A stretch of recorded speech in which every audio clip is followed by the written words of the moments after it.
తాకట్లో ఉన్న బంగారాన్ని విడిపించి ఆ రోజున మార్కెట్ ధర కట్టి మిగిలిన డబ్బును మీకు అందిస్తుంది కొమ్మూరి గోల్డ్.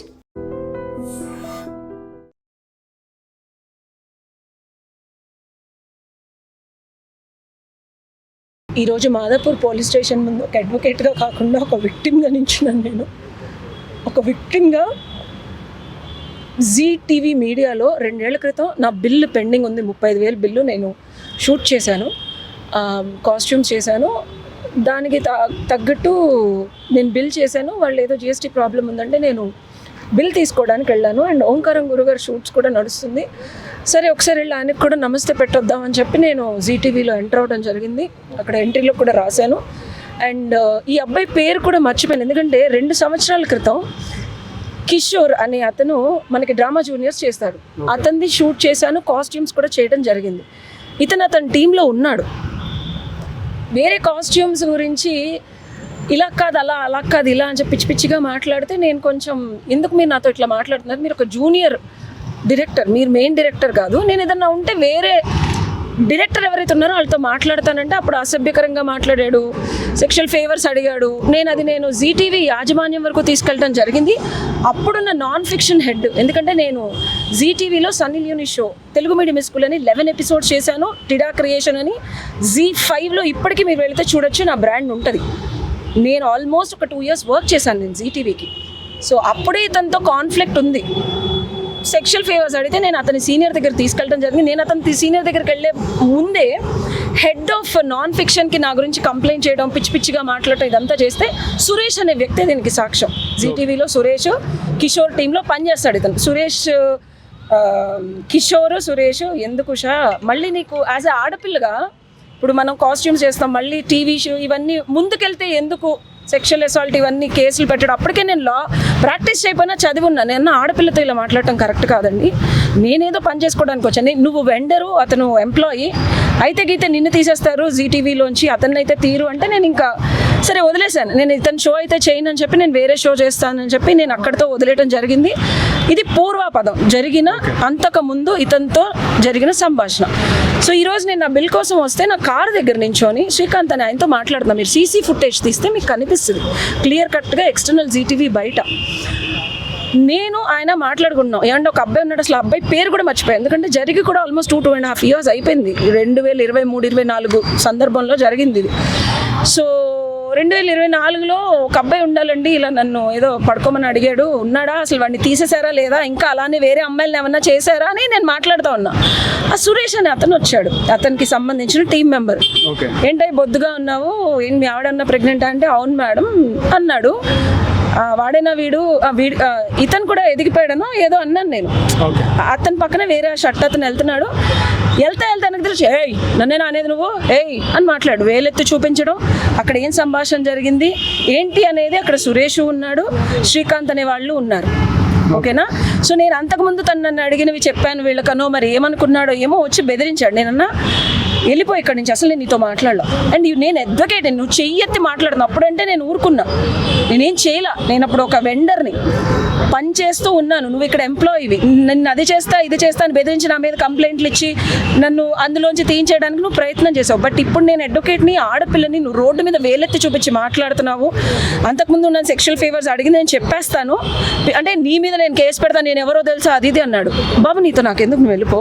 నేను నిన్ను అల్లా పక్కన వెళ్ళి అతనితో అసలు నీకు సంబంధం లేదు, నీతో మాట్లాడలేదు, నీ పేరు కూడా గుర్తులేదు, నాకు వెళ్ళిపో అన్న.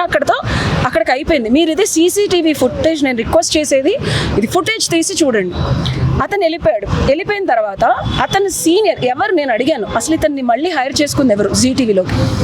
నన్నిలాగా సెక్షువల్ ఫేవర్స్ అడిగాడు అని నేను కంప్లైంట్ చేసినా మీరు సీరియస్గా తీసుకోకుండా మీరు నాకు ఆపర్చునిటీ తీసేస్తారని నాకు చెప్పి నా నోరు మూయించి ఇతను నా మీద కంప్లైంట్ ఇస్తే మీరు అది తీసుకున్నప్పుడు ఇతన్ని మళ్ళీ ఉద్యోగంలో ఎవరు తీసుకున్నారని అడిగా. అతను మధ్యలో వెళ్ళిపోయాడు జీటీవీ నుంచి. నేను అడిగితే కిషోర్ అనే అతను తీసుకున్నాడు మేడం అని చెప్పారు. నేను పైకి వెళ్ళిపోతున్నా, మీరు సీసీ కెమెరాలో కూడా చూడొచ్చు. నేను అసలు ఇది ఎక్కడ నేను గొడవ పెట్టుకుందామని కాదు, అతనితో నాకు అసలు అసందర్భోచితమైన, మీరు నన్ను మీడియాలో చూస్తే ఎక్కడ నేను ప్రగల్భాలు కానీ నోటికొచ్చినట్టు మాట్లాడటం కానీ అసలు మాట్లాడను. పబ్లిక్లో నా ప్రెజెన్స్ కూడా చాలా గౌరవప్రదంగా ఉంటుంది. పైకి వెళ్ళిపోతూ కూడా ఇతన్ని చూశాను నేను, ఎవరిని కిషోర్ వస్తున్నాడు చూసి నేను దిగి మరి లిఫ్ట్ ఆపి దిగి కిషోర్ ఇలా పిచ్చి పిచ్చిగా నాతో బిహేవ్ చేశాడు. ఆల్రెడీ నేను నీ వరకు తీసుకొచ్చాను, సురేష్కి కూడా తెలుసు ఏం జరిగిందో చెప్పాను. ఇలా నన్ను పడుకోమని అడిగాడు, నేను అప్పుడు కూడా వదిలేశాను, ఎందుకంటే నీకే పోతుంది, డబ్బులు రావు అన్నారు. ఈసారి నేను అడ్వకేట్ని, ఇన్ని రోజులంటే నేను నోరు మూసుకున్న ఆడపిల్లగా 2 ఏళ్ళు అయిపోయింది. నేను అడ్వకేట్ని అయ్యి ఉండి రోడ్డు మీద వేలు ఇలా చూపిస్తా, మీరు కావాలంటే నేను సీసీ కెమెరా చూపిస్తా, పోలీసులు కనుక నేను చెప్పానంటే పడేసి మరీ కొడతారు. ఏయ్ నా గురించేనా అంటే నేను నీ గురించి మాట్లాడలేదు అన్నా. నేను కిషోర్తో మాట్లాడుతున్నా, నేను ఎవరి గురించి, ఎందుకంటే అతని పేరు గుర్తులేదు నాకు. 2 ఏళ్ళు అయిపోయింది, మెమరీలో నేను చాలా చేశాను. ఇది జరిగింది, ఆయన ఇంకా అరుస్తున్నాడు. నేను అప్పుడు నా ఫోన్ తీసి నేను రికార్డ్ చేయడం మొదలుపెట్టా. నా మీద కేసు పెడతానంటున్నాడు. అంటే నువ్వు నన్ను పడుకోమని అడిగి, నువ్వు నన్ను తిట్టి వేలుతో బెదిరించి నా మీద కేసు పెట్టాడు. నేను రికార్డ్ మొదలు పెట్టా. రికార్డ్ మొదలు పెడితే ఇదిగోండి, నేను పక్కన వేరే షర్ట్ అన్నా, నేను నిన్ను అనలా, నువ్వు నన్ను రూడ్గా మాట్లాడావు రోడ్డు మీద. You said you will complaint, నువ్వు మాట్లాడావు రోడ్డు మీద, నీకు నోరు ఉంది కదా, నోటికి వచ్చినట్టు మాట్లాడితే ఇక్కడ ప్రొఫెషనల్ అడ్వకేట్. ఫోన్ ఎవరు కింద పడేశారు, పగలగొట్టారు నా ₹1,00,000 ఫోన్. నా ఫోను ఇదవుతావా అని చెప్పి నేను వెళ్తే నన్ను కొట్టేశాడు. నన్ను వేసి ఇసురు కొట్టి నేలకేసి కొట్టి ఈ 2 చెవులు ఊడిపోయినాయి.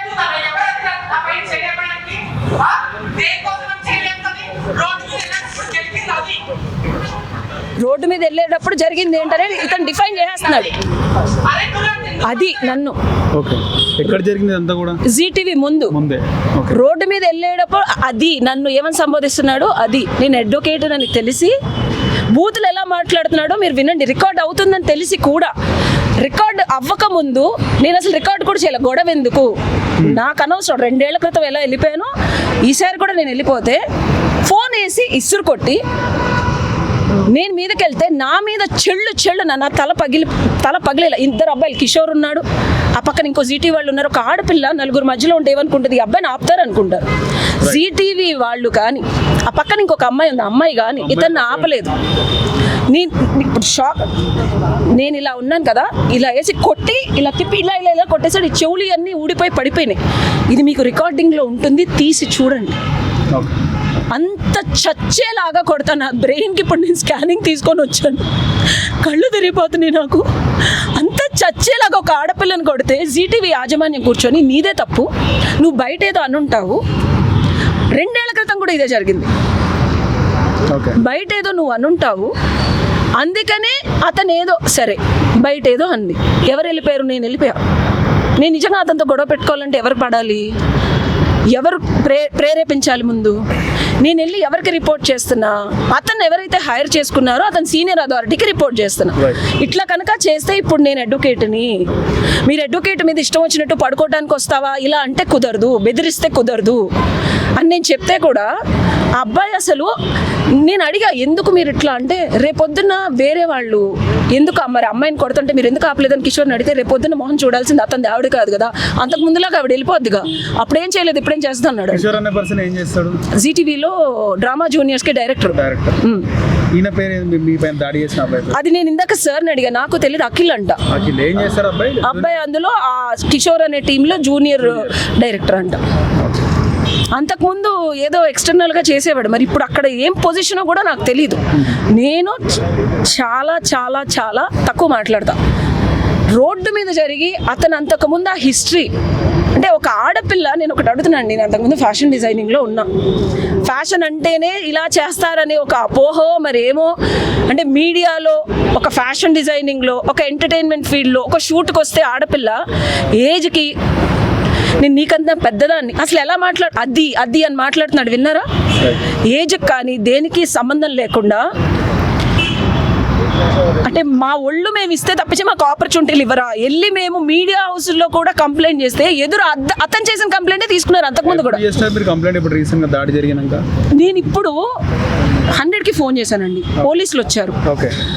ఆ మీడియా హౌస్ వాళ్ళు కూడా ఇది జరిగింది అంటే నాకు సపోర్ట్ చేయట్లా, మీరు వీడియో చూస్తే అతనికే సపోర్ట్ చేస్తున్నారు.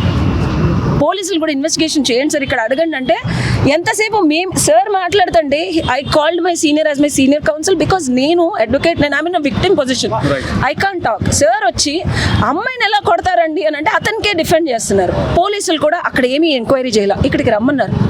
నేను వచ్చా, ఏ ఎస్ఐ కానీ ఏ స్టేషన్ హౌస్ ఆఫీసర్ కానీ నన్ను అక్కడ నేను తిరుగుతూ ఉన్నా, నాకు చెయ్యి ఇరిగింది, తల మీద కొట్టాడు, ఆయన చూశారు అక్కడ, నేను వీడియో చూపించాను. నన్ను ఏం చేయాలి? కూర్చోబెట్టి ముందు కంప్లైంట్ అన్న నా దగ్గర ఎవరైనా తీసుకోవాలి, లేకపోతే అట్లీస్ట్ నన్ను మెడికల్కి పంపించాలి. అది ఇవ్వమంటే ఇక్కడ నాయక్ గారు, ఆయన పేరేంటి ఎస్ఐ గారు, బలరాం నాయక్ గారు, మెడికల్కి పంపించండి అంటే మీరు ముందు కంప్లైంట్ రాయండి, ఎందుకో కాంప్రమైజ్ అవ్వండి. కంప్లైంట్ ఏంటి, కాంప్రమైజ్ మాట్లాడండి అంటున్నారు. మరి ఆయనకి స్పెషల్ ఇంట్రెస్ట్ ఏముందో నాకు తెలీదు. మరి ఆయన స్పెషల్ ఇంట్రెస్ట్ ఏంటో మీరే కనుక్కొని చెప్పాలి. ఒక ఆడపిల్ల, ఒక అడ్వకేట్, ఒక ప్రాక్టీసింగ్ అడ్వకేట్, మొన్నే తెలంగాణలో అడ్వకేట్స్ యాక్ట్ వచ్చింది, అడ్డగా ఒక పబ్లిక్ కార్పొరేట్ ఆఫీస్లో చచ్చేట కొడితే కాంప్రమైజ్ అవ్వమని ఎస్ఐ మాట్లాడుతున్నాడు. మెడికల్గా పంపించుంటే పిటిషన్ అంటే ఏమీ తెలియని ఒక ఆడపిల్ల వస్తే పరిస్థితి ఏంటి? ఏంటని నేను అడుగుతున్నాను. పోలీసులు ఇలానే ఉంటారా? ఆడవాళ్ళకి ప్రొటెక్షన్ లేదా? అంటే కొట్టేసి నువ్వు ఏమైనా చేసుకొని కౌంటర్ కంప్లైంట్ పెట్టడానికి వచ్చాను. మరి ఏం పెట్టారో నాకు తెలియదు, నేను మెడికల్కి వెళ్ళా. ఎంత పొగరుగా మాట్లాడుతున్నాడు అంటే మరి అబ్బాయికి ఏం చూసుకోనో కూడా నాకు తెలియదు. మరి వెనకాల ఎవరన్నా ఉన్నారా, ఆ అబ్బాయికి ఏమన్నా ఉందా, నాకు ఏదీ తెలియదండి. అసలు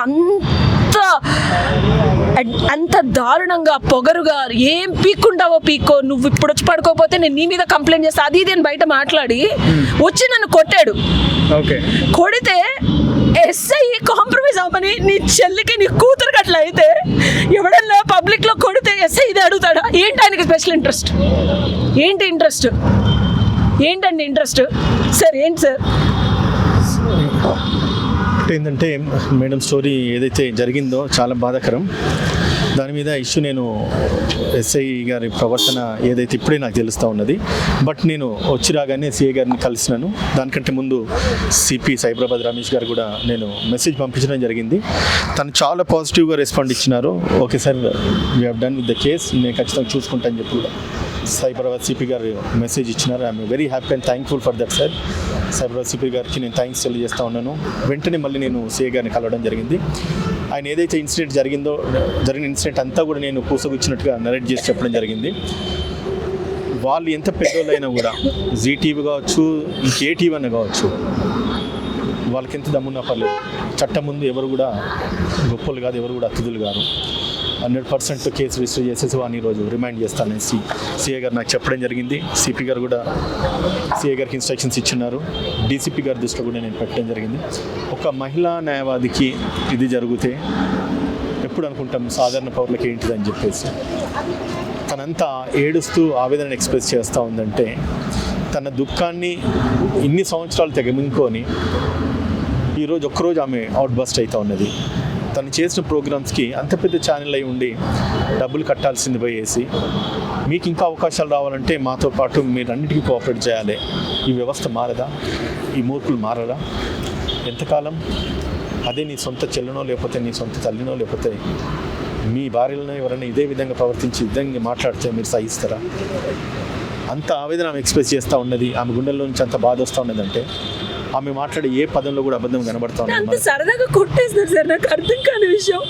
ఒక ఆడపిల్లని కింద పడేసి కొడుతుంటే పక్కనే ముగ్గురు మగాళ్ళు నించొని అంత పెద్ద ఆఫీస్ లో నెత్తి పగలు కొట్టి చెవులు అని ఊడి కింద పడిపోతే ప్రొటెక్ట్ చేయడానికి కూడా ఎవరు రారా సార్?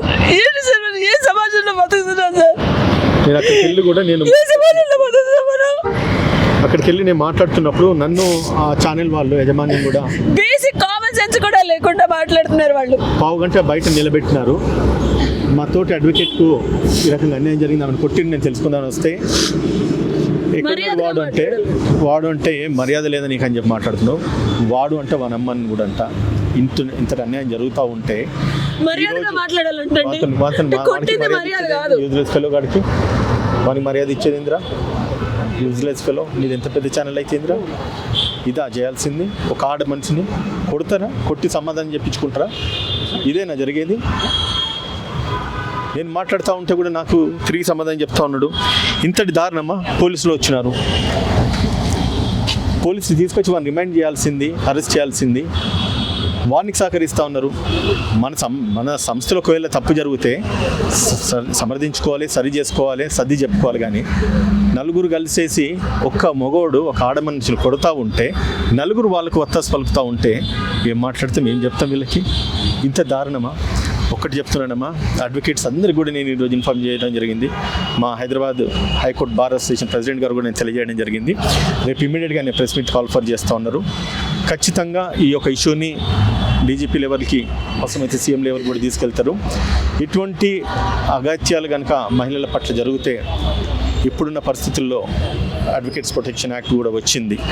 అడ్వకేట్స్ మీద జరగడమే కాకుండా ఒక లేడీ అడ్వకేట్ మీద ఇంత దారుణమైన అగత్యం విత్ రికార్డ్స్ ఉన్నాయి. అబద్ధం మాట్లాడట్లేదు, ప్రతిదీ రికార్డ్ అయి ఉన్నది. ఒక మనిషిని పడుకోబెట్టేది కింద పడేసి కొడతారా? ఇంత దారుణమా?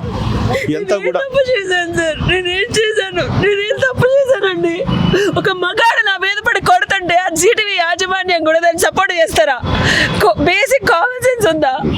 ఏం తప్పు చేసి అసలు నీకు ఏం ధైర్యం చూసుకొని నువ్వు నన్ను కొట్టావు, నా ఒంటి మీద చేసావు, నా ఫోన్ పగలు కొట్టావు? నేను అడుగుతున్నాను కదా సార్, ఎలాగో ఒక ఆడపిల్ల ఫోన్ తీసుకొని నువ్వు పగలు కొట్టేస్తావు. ఫోన్ చూసి తీసి వేసి ఇస్తారు కొట్టాడు కింద. ఫోన్ పగలగొట్టడం ఏంటి ధైర్యం ఏంటి? పోలీస్ స్టేషన్ నుంచి పంపించిన తర్వాత మెడికల్ రిపోర్ట్స్ అన్ని కూడా వచ్చినాయి. ఈ మెడికల్ రిపోర్ట్స్ అన్ని కూడా రేపు ఫైనల్ గా డాక్టర్ గారు సర్టిఫై చేస్తారు. నువ్వు నోటికి వచ్చినట్టు మాట్లాడుతూ పడుకోమని అడుగుతాం, మేము రికార్డు తీస్తుంటే నన్ను నువ్వు అని సంభాషించి పగలు కొట్టి మీదకి వచ్చి కొడతారా?